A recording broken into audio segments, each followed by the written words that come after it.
The first one is pay close attention to people's actions, not just their words. And here we are talking about 10 secrets to meeting Mr. and Mrs. Right. The first one is pay closer attention to people's actions, not just their words. Does anybody relate to that at all? Yeah. Okay. So, basically what we're saying is, and everything here hopefully will help you build upon how you interact with people and how you can improve upon your dating skills. Okay? So, we all want to believe what everybody says. Now, when I was on the internet, I listened, being on America Online, and I think that was truly a very generational thing. That's something that we all went through. Younger kids are not going to quite go through the way we did, but people fell head over heels with what people said on the internet. Anybody relate to that? Even if you put your hand up a little bit? How many people that you know fell head over heels with someone that they never even met over the internet? A lot of people. A lot of people. What about the picture they put? Well, okay, so they put up false pictures, but let me tell you what really was going on very briefly, because there's so much to cover. I don't know how we're going to do this. Basically, what was happening was people were relating on an intellectual level. They were so turned on by getting their minds turned on. Cyber sex? Ah, someone had cyber sex in here. Okay. That's the thought of it anyway. I'm sure more than one person. I'm sure half the room probably had some of that. But what I'm saying to you is this. It leads back to exactly what I was saying in the very, very beginning. If we got our hearts broken, most of us were just not strong enough to risk opening our hearts again. We started doing other things. Now they call it hooking up. It's really an easy way to put it, but we started doing things like having sex a lot easier, having sex quickly with each other rather than getting to know the person. If you were to speak to people in their 80s and 90s now, the thought of jumping into bed with someone, after they first met them was just non-existent. What was so great about that? They actually got to know someone before they went to bed with them. Oh my God. They actually got to know. A teacher of mine told me, Dr. Pat Allen, you might want, if you're taking notes, you want to write the name Dr. Pat Allen. She wrote a book called Getting to I Do. And in that book, she taught me, she was one of my teachers out in Los Angeles. Talk about an incredible teacher. She was a little old lady, about this tall, who used to speak every week out in Los Angeles at a movie theater to movie producers, agents, managers, actors who were so hardcore what they were doing with business, but they were alone and lonely, and they wanted to know why. And this little old lady was telling them why they are alone. Because being a type A, aggressive, masculine personality, if you're a lady, at work doesn't work in relationships. And she was teaching everybody, all these movie producers, heads of movie studios. She used to pack this movie theater with hundreds of people. She knew what she was talking about. She says, you can have it all, but it's going to take a heck of a lot to do that. And we talked briefly about the women's lib. It's wonderful, wonderful thing to have women's lib in the business world.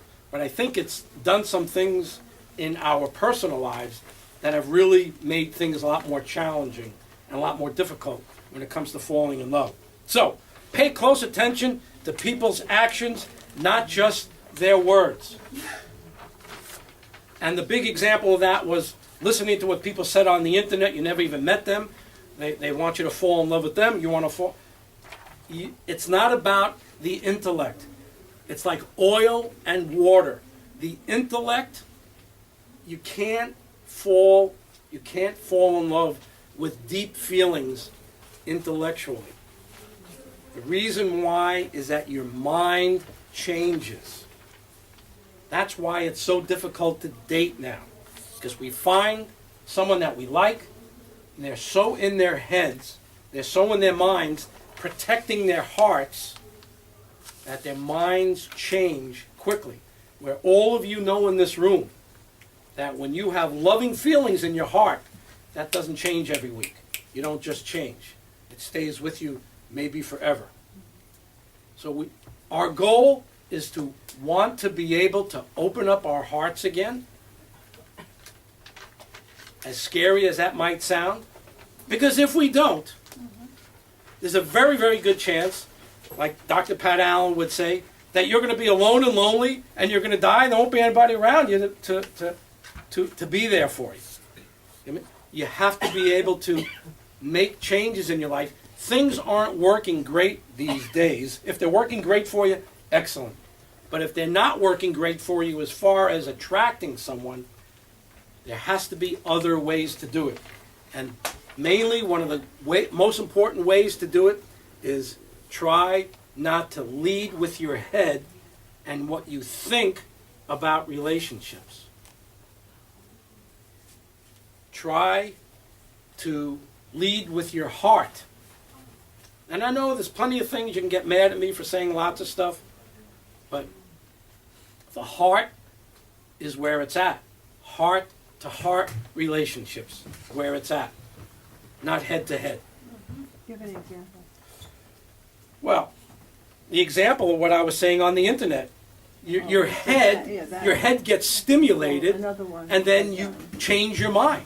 A man picking women for mental stimulation because you're a challenge, and you didn't fall for his line right away, and he's into you because you become a challenge, not because you're such a wonderful, deep, spiritual, kind, giving person. He's into you for the mental gymnastics that you caused in his head. So what happens online millions of times, you get chased. Why did you get chased? I just wasn't that interested. So you got chased, and then you finally said to yourself,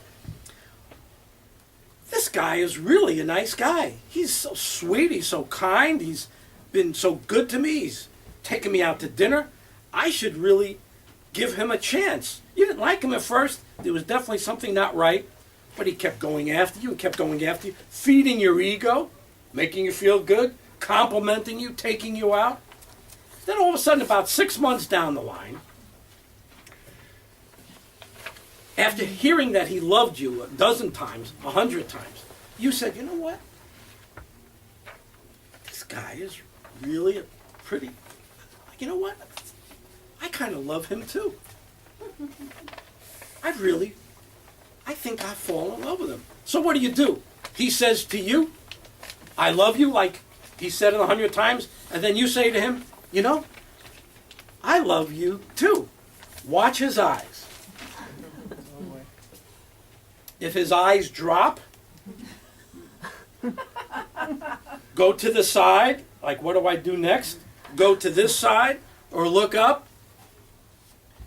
You have not fallen, but you allowed someone in your life who pursued you because you were a challenge to him.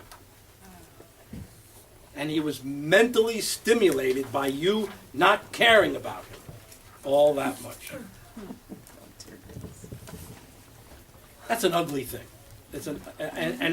But it happened over and over. This is the same story. People told me over and over. I didn't really like him, but what did you do? You kept him around because he fed your ego.